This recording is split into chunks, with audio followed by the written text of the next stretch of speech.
All right, welcome to this explainer. Today we're putting Marten Transport through the ultimate analytical gauntlet.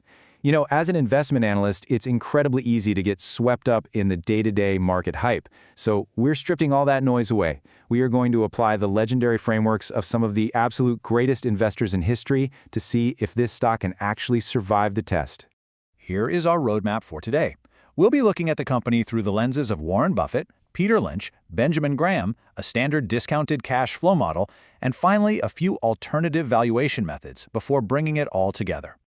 Okay, part one, our company snapshot and the Warren Buffett lens. Let's see if this stock passes the Oracle's strict checklist.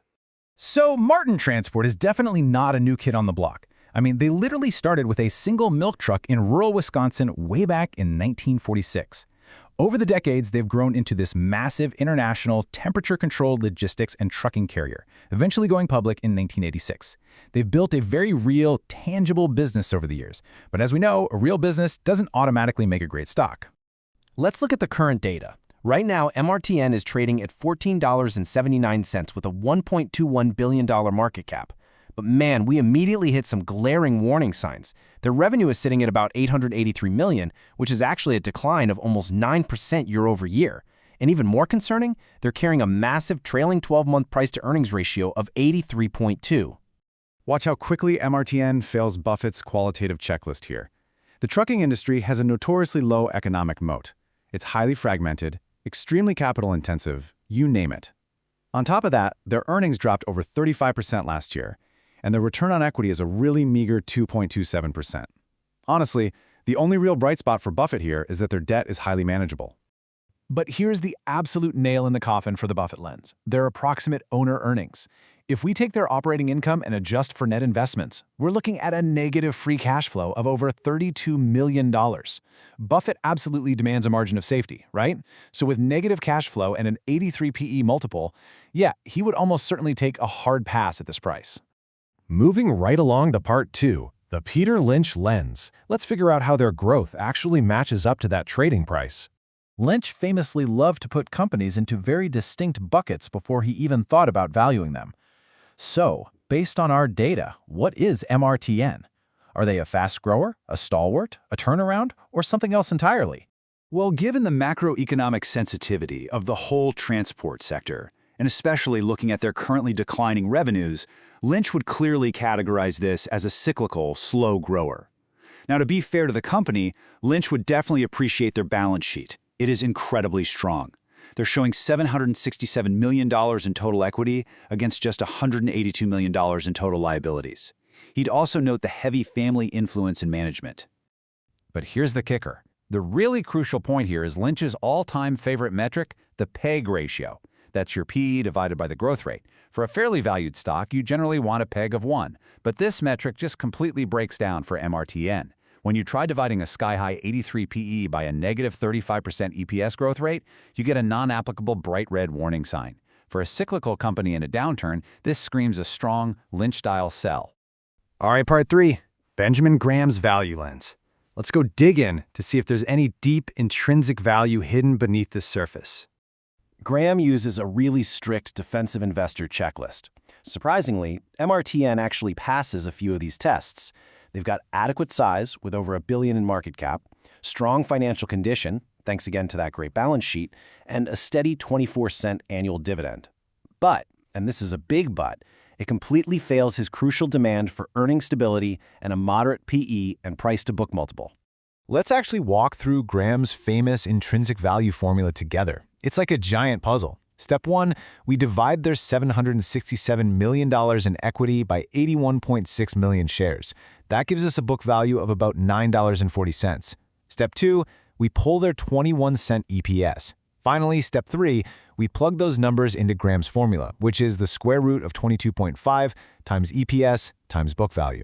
The result, we get an intrinsic value of just $6.66. So what does this all mean? Well, when we compare that $14.79 current market price directly against Graham's $6,666 valuation, we see an absolute total lack of a margin of safety.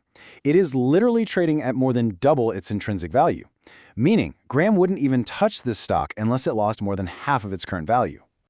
Part 4, discounted cash flow. It's time for the ultimate quantitative stress test. Now here is where we have to make some calculated assumptions. Because their current free cash flow is negative $32.5 million, a standard DCF model just outright breaks. So we have to put on our expert analyst hats and model a turnaround. Let's be generous here. Let's assume they can normalize cash flows to a positive $20 million going forward. We'll model this alongside a 3% terminal perpetual growth rate, and we'll apply a 9% weighted average cost of capital, or WACC, as our discount rate. So even giving the company a massive benefit of the doubt with that cash flow turnaround, our base case fair value lands at just $4.08 per share.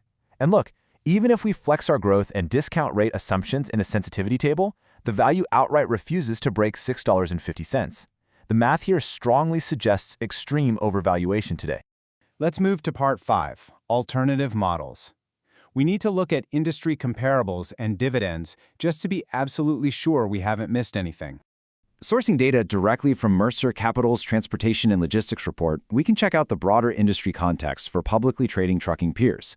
This helps us see exactly how the market is pricing similar businesses right now.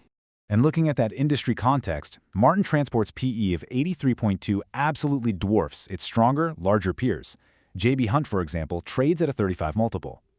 If MRTN simply traded at J.B. Hunt's level, which is still a premium, by the way, its fair value would sit around $7.35 per share.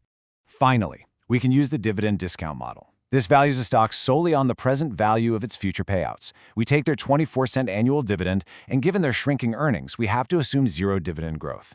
At an 8% discount rate, this model spits out a rock-bottom valuation of just $3 per share. Which brings us to Part 6, Synthesis. The moment of truth. Did Marten Transport survive the gauntlet? Blending all our insights together reveals a pretty stark contrast. The current market price is $14.79, yet just look at the completely detached single-digit fair values generated by every single one of our disciplined approaches. Graham gives us $6.66, our DCF model gives $4.08, industry comps point to $7.35, and dividends suggest a mere $3.00. With falling revenues, negative cash flows, shrinking margins, and absolutely zero margin of safety, the objective conclusion here is a clear, resounding sell. The numbers demand a trigger price well below $6 before any of our legendary gurus would even take a second look at this. Which leaves us with one final provocative question to consider. What external market forces or retail hype are keeping this valuation so incredibly inflated today? And are you really willing to pay triple for a cyclical stock in an earnings downturn? Definitely something to think about as you review your own portfolio. Thanks for joining me on this explainer. I'll see you next time.